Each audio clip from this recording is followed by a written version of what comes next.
Greetings, friends. It's Josh. I'm Ryan. We're here today on the Dead Tired Dads podcast. Thanks for tuning in. And Ryan, what are we doing here? This is a podcast for gamers who don't have time to game. And that's what we want to do. We want to give you some feedback on games that we've played that we think might be worth your time or not worth your time. Yeah. So we'll see. So Ryan, I went on vacation a few weeks ago. You did. I remember this. It was fun. I had a good time. And usually what I do on when I'm driving, so little backstory, I don't fly if I don't have to. So really? Yeah. I'm learning new things about you. I do not like flying. Interesting. So if I can drive a place, I will drive before I will fly. And most of the places I go don't take me any more than 8 hours to drive there. Yeah. So it's not really worth flying anyway. But beside the point. Anyway, so when I travel and when I drive, I will often download movies off of apps and things like that. And so one of my favorite film franchises of all time is Back to the Future. It's a good franchise. Let me rephrase that. Great franchise. It's a great franchise. It really is. So on my trip going on vacation, I had downloaded the Back to the Future trilogy to watch. And so I had started the first Back to the Future movie, as we had gotten into our trip. And that movie begins with Marty McFly. Yes.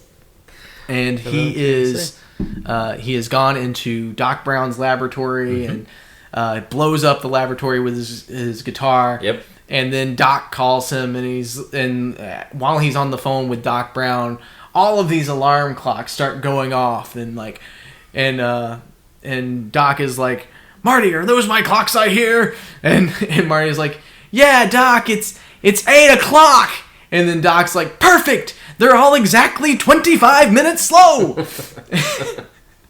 Sorry, this is a lot of feedback, but it all makes sense, and it makes sense that I have to tell you all. It does make sense.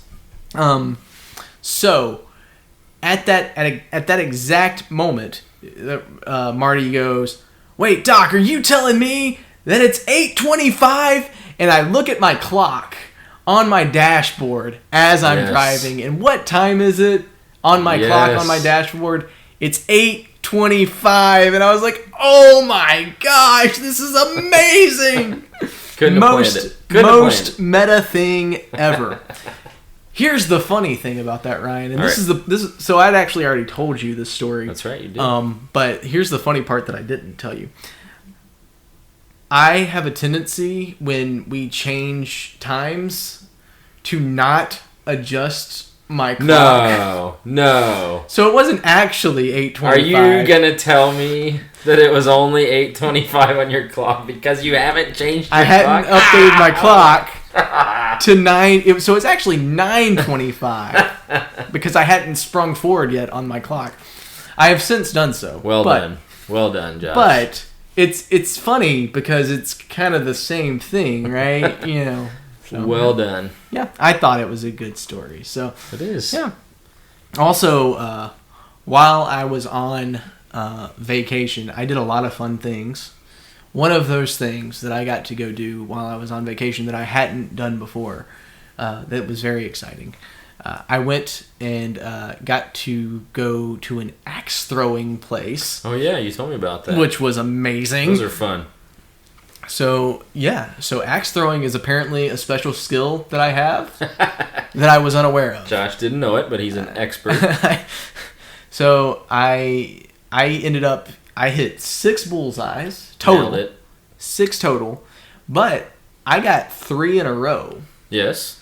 And apparently that's phenomenal. That's really good. So I got to write my name on the wall of the axe throwing place. Nice. And got a sticker, and it was I felt really special. And so afterwards, I am now considered a level 2 axe thrower. There you go. And so everyone, just be aware that I am apparently very deadly. You now must refer to Josh as level 2 axe thrower. The level 2 axe thrower, Josh. Yeah. You should get business cards made up. Should. You stand them out when you meet people. Yeah, and if I were to ever play D&D, like that would be the thing. Like, oh man, level 2 axe thrower, like yes. that's legit. That's like, real for real. Like not just in the game, like for real. Level 2, circle it. Level 2. I've never played D&D. Have you ever done D&D? I have not. Oh, we should start a D&D group. I would play it. Yeah, I probably. I would get bogged down with it and probably hate it because it's tabletop RPG. But before we had kids, when we were first married, we had a roommate who lived in our house with us just to sort of help us pay. He. Essentially what it was is his rent went into our savings account, which is what that was. It was a business venture, if you will. No, but I met him through, I worked with him actually, he was a coworker, and he and some friends played D&D. So I watched them when they came over to our house. So I understand the gist of it, I've just never actually played it myself. Sure. Interesting. So, yeah, any other funny, connecting things, points, not connecting. No, not really. Okay. Yeah. Okay. Do you want to get into our game reviews? Sure. Okay, game review. We should get game review music that we insert here. In between the funny story / anecdote. Yeah. And the... Insert game review music here. Just wait and then go. So I went first last time. There's not going to actually be game music. Don't if you're waiting for it. Don't. We've got one theme song, and that's all that I could come up with. Sorry. That will be the only music on this show till the end of time. Well, no, we had that one episode where we did. That was so cool. By the way, yeah, that was so cool. I guess that wasn't the Dead Tired Dads podcast anymore. That was not. That was not. Sorry. Okay, we're getting off track here. So I guess I'll go first. Yeah, it's your turn to go first. Okay, Josh is going first then. So Ryan, level 2 axe thrower. Level 2 axe thrower. Josh is going first. So Ryan, I have a confession to make. Okay, that's good. I have a problem finishing games. No, you don't say, Josh. But that being the case, I'm going to actually review 2 games. Yes, I love it. I love it. To get today because I wasn't able to really quote unquote finish either of them. Bonus episode. But it's not my fault.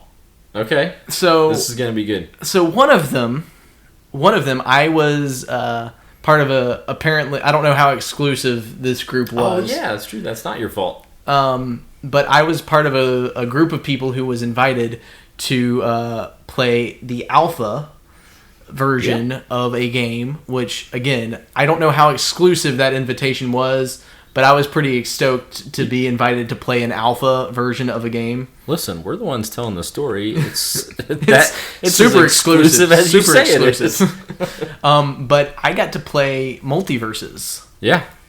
Which, if you don't know, it's the DC or Warner Brothers version of Super Smash Brothers, basically. Right. Melee fighting game. Yeah. So if you haven't heard about it, that's what it is. I don't believe that it is out yet. I think it's in beta right now. I think it's in beta testing. I have not been invited back to the beta. So, why not? What did you do, John? Whatever that says about me, I don't know. But so part of the reason I have 2 games is I wanted to talk about this because it was a really cool experience. Yeah. But I don't really have anything but preliminary notes on it, alpha, because I got to play it for all of 2 hours. Yeah. Because I was a part of the alpha for like a week, and in that week I had about 2 hours that I was able to play it. And so it's a very cool concept.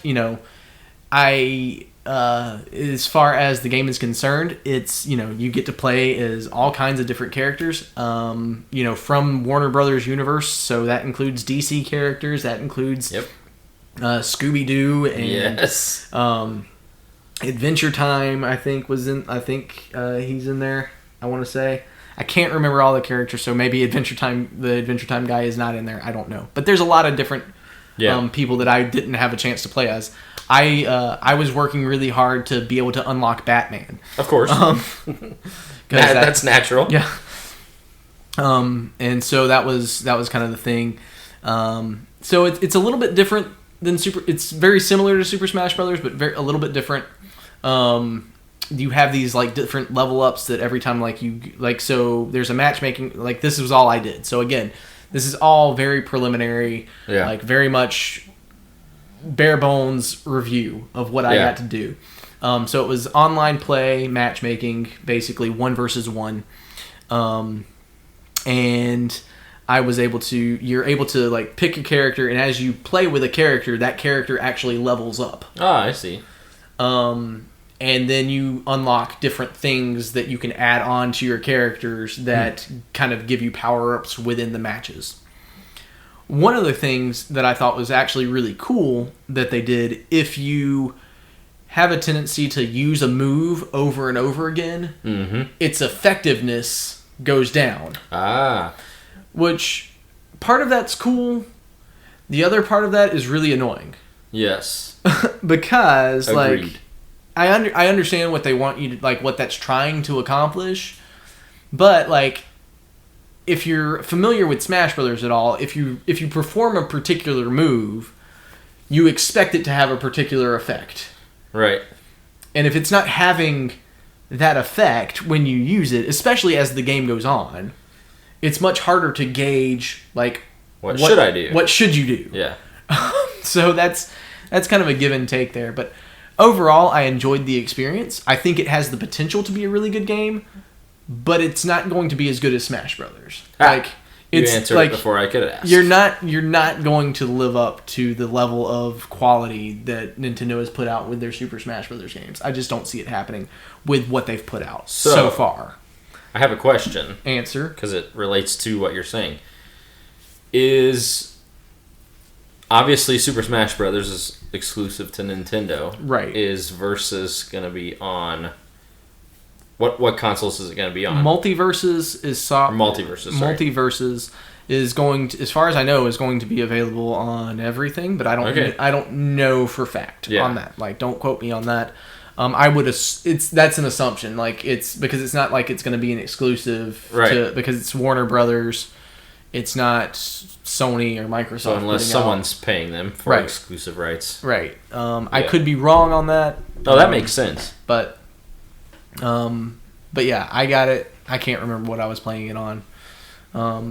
If it was on through Steam or through Xbox. But I feel like it was probably, or maybe it was on something completely different. I don't remember. Was it on your Nintendo Switch? No, I was playing on my PC. Okay. Like so that was one of the Okay. It was either through Microsoft or Steam, or it could have been through its own. I might have had to download something. I said, I don't remember. So that's kind of my initial take on Multiverses. Is I'm curious about what they do with it. Yeah. But it's not going to be. I just don't see how it could possibly be as good as Smash Brothers, in my opinion. Which, I mean, as far as melee fighting games like that are concerned, you're a rookie joining the NBA. You're not going to be as good as LeBron James. Like that's just kind of how it goes. Steph Curry is more the pinnacle of NBA right at this now. point. He is pretty solid. So anyway, I don't follow NBA much, but I don't. Anyway, there you go. Beside the point, you were topical. I was. You nailed it. Look at me going. So that's game number 1. That I got a very limited experience with that I'm curious about, that maybe you should play, maybe you shouldn't. It just depends on what they do before it releases. The other game that I want to talk about. Here we go. I didn't finish this game either, but again, this isn't my fault. This is not my fault. All right, the first time it really wasn't your fault. Let's see if it's true the second time. So, I had this game on Xbox Game Pass that I was playing through. I went on vacation. I came back. It will not let me play it on my Game Pass anymore.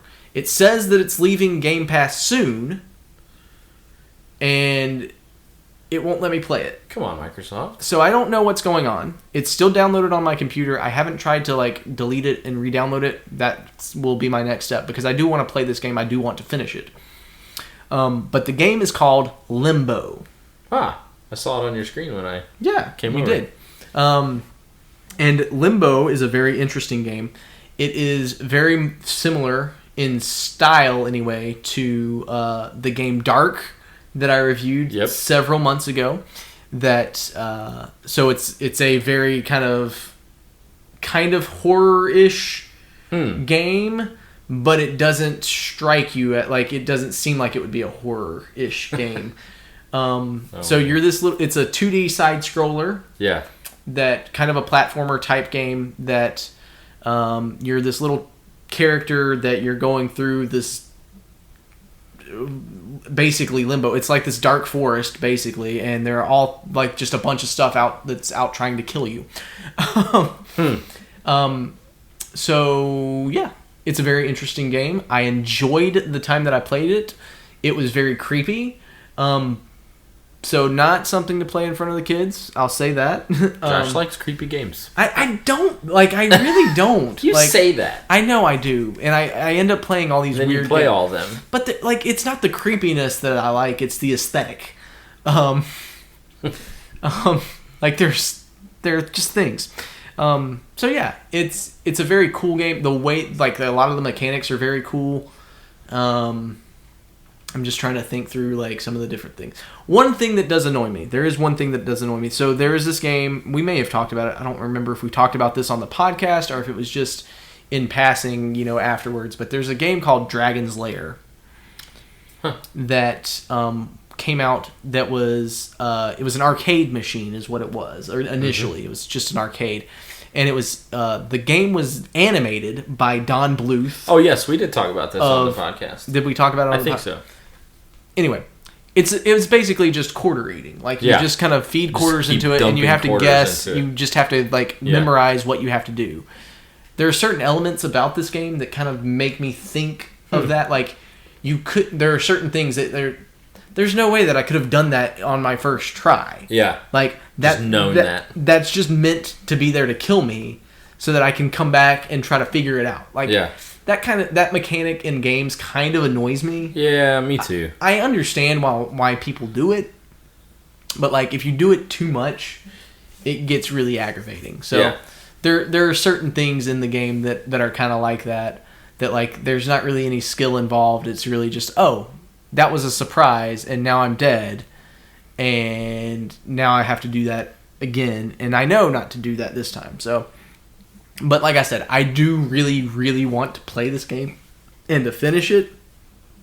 My computer, or Microsoft, just won't let me right now. So, go ahead. So so those are my takes on the two games that I have played, but haven't finished at no fault of my own. All right, so you were 2 for 2. It really wasn't your fault on either one. Yeah, I'll give it to you. There you go.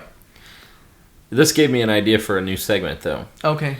Because you said it's similar to Dark. Yeah. And like the aesthetic and the style. I have an idea for a segment because I walked into our very high-tech recording studio here, and I saw it up on the screen. I saw Limbo up on the screen. Right. And I only saw the one screen. Like you never played it or anything. It was just on the screen. To me, if you would have made me guess like what is this, I would have guessed it was like a Paperboy type game. So the idea for my segment is we should just have this segment where you get to see like one screenshot of a game and you have to guess about the game. What is this game What's about? happening? Yeah. What's happening in this game? Okay. Obviously, I was way off. Yeah, clearly. Paperboy guess. Yeah. No. All right. So anyway. So that's Limbo and Multiverses. So Limbo, I'd say definitely play if you have an opportunity, especially if you like the dark aesthetic, kind of creepy vibe. And Multiverses is something to keep your eye out for as a possible something that could be okay. Could be okay. All right. It's one of those things where if you're going to play a game like Super Smash Brothers, why not just play Smash Brothers? But true. That's my opinion as a Nintendo fanboy. So that's fair. Pass it over to Ryan here, who's got another game for us. All right. So I played a game that I've gone back and forth many times on whether or not I was going to talk about this game on the podcast. because we've talked about other games that are very similar, and these games are all kind of all the same in many ways. But I'm going to talk about No Man's Sky. Oh, nice. This is a really fun game. It's very enjoyable. If you don't know anything about it, it came out, I'm going to rough guess, 6 to 7 years ago, approximately. Was it really that long ago? Yeah, somewhere in there. I don't know that that's right. Maybe but go 5. ahead. 5 to 7. 5 to 7 is going to be my guess. Don't forget, Josh, COVID time. It warps everything. It does. It's true. Go ahead with So, your review. Our tech anything. department will get on it. No Man's Sky. It's essentially a space exploration game that involves a lot of crafting and base building. Okay. When it came out, it got all this hype about... I remember the hype. The big hype was there was going to be millions and millions and millions of planets. No one person is ever going to be able to discover them all. Which, right. Whatever it is, 5 to 7 years later, whatever, that held up. That's true. Yeah. But it was very glitchy. It was crashing a lot. There was not much to do at first. When it first came out, it was sort of like you wake up on a planet and you're stuck there, and there's just nothing to do except for build a little base. So it came out to a lot of hype, and it struggled early on. But then after a few free expansions, it's actually doing really great now. Oh. Lots of content, lots of sort of missions and things to do. Essentially, you wake up on a planet and you are given this, I don't remember exactly how, whether it's like a beacon or something. You get a message. And throughout the game, you're sort of trying to solve this mystery of how did you get to that planet? Why are you there? Okay. And you have to manage your resources, so you have to have like oxygen and stuff. So you it's the building and crafting is not optional; it's a must in order to survive in outer space. Gotcha. And you eventually get a ship, and you can travel around and stuff like that. So that's the gist of the game. It is entirely online. It's an online game. You could call it an MMO, massively multiplayer online. But it's really not, because you rarely see other players. Well, right, if there's millions and millions of planets, how are you gonna run into someone else? You see them, but the only and each galaxy has this main space station where you go to buy stuff and turn in missions and stuff like that. You'll see players there. Sure. Easily and obviously. But once you leave there, you almost never see anyone unless I've never seen anyone unless I'm playing with someone. I play with my brother or a friend. That's the only time I ever see other people on the game. It's a really fun game. You don't need to pay much attention. There are missions, but it's pretty straightforward. Solve the mystery of why you're here. Yeah. You can play for as long as you want or as short as you want. It's not one of those things where when you sit down you have to play so long to accomplish something, you know. So it does work for, busy parents who I have 20 minutes. Okay, I'll get on and play for a short period of time. Right. The problem with this game, like many games like this game, it's very addicting. Sure, yeah. It's very much... You quickly get into that mindset of, I'm just going to craft one more thing. I'm just going to build one. I'm just going to do one more thing. And, yeah, no. This sounds a lot like Satisfactory, which I talked about in a very early episode of the podcast. It's a ton like... So, I came over one night to hang out with you, and you showed me that game, and it's a ton like it. Okay. A ton. So yeah, sounds like a game that Josh should not get involved with. It'll very quickly, you will be sort of consumed with, and there's all these cool things you can upgrade. Your base needs a power supply, and so you're trying to figure out how can I get more power? Oh well, if I build this thing, it actually generates more, and you just get consumed by trying to do that. And the thing that I remember from playing Satisfactory as much as I did was that like you have no sense of how long doing something is actually going to take. Yeah. Like, you feel like... it'll just be 15 minutes. Yeah, it won't take me long to go from here to there.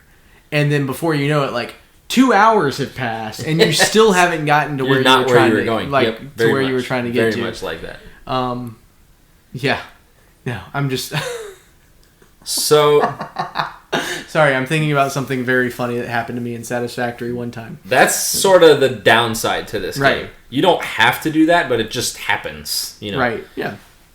It's the same way in Minecraft. I'm just going to build one more thing 2 hours later. Right. I should have been in bed an hour and a half ago. It's a ton of fun. It really is. The reason that I decided to go ahead and talk about this game is because... just a few days ago, maybe by the time people are hearing this episode, maybe a week or 2 weeks ago, they just announced that No Man's Sky is coming to Nintendo Switch. Oh, nice. Which is really, really cool and is very tempting for me. That is really cool. I mean, wow. No, that would be bad. I know. That would be bad. So, yipe. I don't have any details on release date or anything like that, but they announced it's coming to Switch, and so I thought, okay, it's prevalent enough to... Is it going to... Are they going to release a physical copy of it? That's my question. I believe so. Okay. Yes, I believe so. Yipe. Because the article that I saw showed a picture of the box. The box art looks really cool, actually. Sure. I never do this, and I won't do it for this reason alone, but I saw the box art, and I was like, I almost want to buy it just for the box art. Yeah, nice. This is really cool. Nice. So, I want to tell another funny story that involves.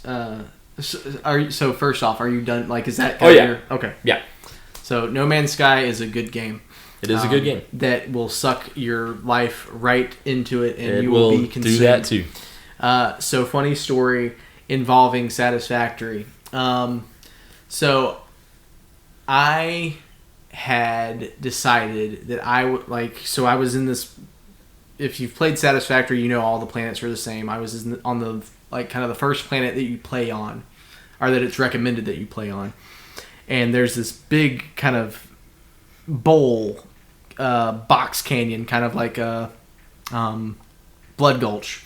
Yep. From Halo. Yep. And the only thing I could come up with was Red versus Blue, and I was like, also that. Yes, it's from Red versus Blue, but that's from a game. What did they use? Halo. From Halo, made famous by Red versus Blue. Anyway, it's just, but it's a very deep kind of box canyon. So I wanted to get to this certain place. So I was like, I wonder if I could just build my way up there. Yeah. And so I start building all of these different ramps, going up the side, and platforms and things like that, going up the side of this mountain. And as I'm going up, I run out of my supplies. No. So what do? I turn around and start deleting behind me as I'm building up. And of course. And I'm thinking, like I was saying, this is one of those things that I was like, this won't take me it's right up there. It's 10 minutes. 15, 20 minutes tops. I was at this for hours, climbing and building. And then and I got to this point where I was like, I'm too high up. I can't jump off. I will die. But if I I don't, did I save before I started this? I don't think I did. And so and then, so I eventually, hours later, I get to the top, and, there's all this stuff up here that is just completely and totally deadly to me, and now I'm stuck up here. With nothing. With no resources to build anything. And so I'm just I just have to run, and I have no concept of where I am in comparison to my base, how to get back. It was the stupidest thing that I could have possibly done. And I finally, like, in a roundabout, like, I, like, ran in, like, this giant circle and, like, found my way back. But, I'm pretty sure that on that save file for Satisfactory, there are still remnants just little pieces of the stuff floating that I can't get to now. And I'm just like, I'm not even, like, it would be, it's too much trouble. So anyway, that's, funny. Yeah, so that's the kind of stuff that can happen in games like No Man's Sky. So if you're going to play that, be aware that it will suck your life away. You will play for hours without realizing it. So it really will. I think that's going to do it for this episode of the Dead Tired Dads podcast. Yep. What did I say? Podcast? Podcast. Dad podcast. Dad podcast. The Dad podcast. Yes. We had the same idea. Yes. Anyway, the Dead Tired Dads podcast is released every single Friday, at least as of right now. We haven't missed a Friday. We have not. So that's good. That's true. So thanks so much for listening. Do all the things. Listen, subscribe, share, send us messages. If you want to send us some ideas for games to play, we'd love to hear that. And we'll catch you next time on the next episode of the Dead Tired Dads podcast. Bye. Bye.